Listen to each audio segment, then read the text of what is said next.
বিস্ফোরণ, তাও আবার গাছ কাটতে গিয়ে বোমায় উড়ল আঙুল। তৃণমূল পঞ্চায়েত প্রধানের বাড়ির সামনে বিস্ফোরণ। নদিয়ার চাকদার ঘটনা, বিষ্ণুপুর হরিপুকুর এলাকার ঘটনা। গাছ কাটতে গিয়ে জখম দুজন। কল্যাণী জেএনএম হাসপাতালে এই দুজন ভর্তি। গাছ কাটতে গিয়ে আঙুল উড়ল। গাছ কাটতে গিয়ে বোমা বিস্ফোরণ। তৃণমূল পঞ্চায়েত প্রধানের বাড়ির সামনে এই বিস্ফোরণের ঘটনা।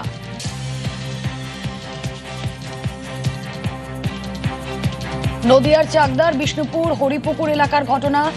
গাছ কাটতে গিয়ে জখম দুজন। ইতিমধ্যেই তাদেরকে কল্যাণীর জেএনএম হাসপাতালে ভর্তি করা হয়েছে।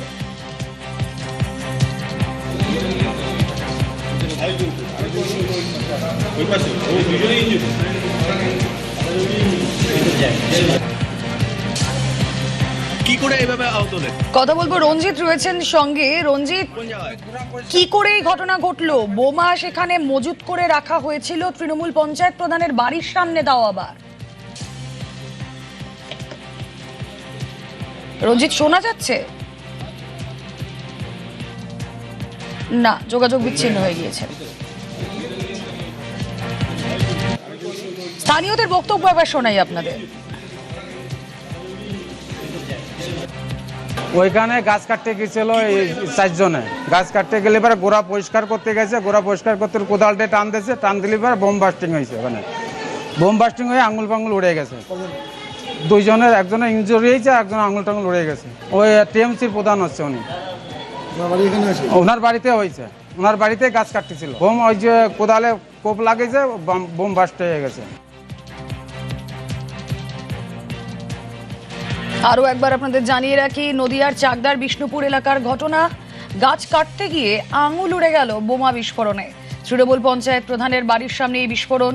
2 জন গুরুতর জখম। তাদেরকে ইতিমধ্যেই হাসপাতালে ভর্তি করা হয়েছে। কল্যাণী জেএনএম হাসপাতালে ভর্তি 2 জন।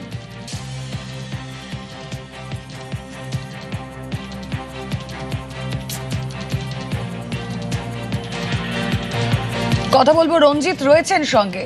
রঞ্জিত, দেখো, একেবারে তৃণমূল পঞ্চায়েত প্রধান ধুবড়া গ্রাম পঞ্চায়েত প্রধান অন্নপূর্ণা বিশ্বাস, তার বাড়ির একটি গাছ কাটার জন্য 4 জন শ্রমিককে বলা হয়েছিল। সেই মতো তারা আসেন এবং সেই গাছ কাটার আগে গাছের গোড়া যে আসলে জঙ্গল ছিল, সেই জঙ্গল পরিষ্কার করতে গিয়ে বিপত্তি ঘটে, এমনটাই দাবি করেছেন গাছ কাটার শ্রমিকরা। তাদের যেটা বক্তব্য, গাছের গোড়ার জঙ্গল কাটতে গিয়ে তখন বোমা বিস্ফোরণ ঘটে। সেই সময় 2 জন শ্রমিক আহত, তার মধ্যে একজন শ্রমিকের গুরুতর আহত। তার যে হাতে আঙুল সেটা কিন্তু উড়ে যায় বোমার আঘাতে, এমনটাই কিন্তু জানতে পারা যাচ্ছে। পাশাপাশি তাদের 2 জনকে কল্যাণী জেএনএম হাসপাতালে চিকিৎসার নিয়ে যাওয়া হয়েছে। তবে এই প্রশ্ন উঠছে যে তৃণমূল পঞ্চায়েত প্রধানের বাড়িতে গাছের গোড়ায় কি করে বোম এলো, আদৌ জানতেন কিনা, সবটাই কিন্তু তদন্ত করে দেখছে পুলিশ। তবে ইতিমধ্যে 2 জন শ্রমিক আহত হয়েছে। এই মুহূর্তে পুলিশ তদন্ত শুরু করেছে। তবে প্রশ্ন উঠছে যে তৃণমূল প্রধানের বাড়িতে একজন পঞ্চায়েত প্রধান, তার বাড়ির সেখানে গাছ রয়েছে, গাছের সেখানে জঙ্গল রয়েছে, সেখানে বোমা এলো কি করে, সেটা নিয়ে কিন্তু প্রশ্ন হচ্ছে। পুলিশ তদন্ত শুরু করেছে। ওকে।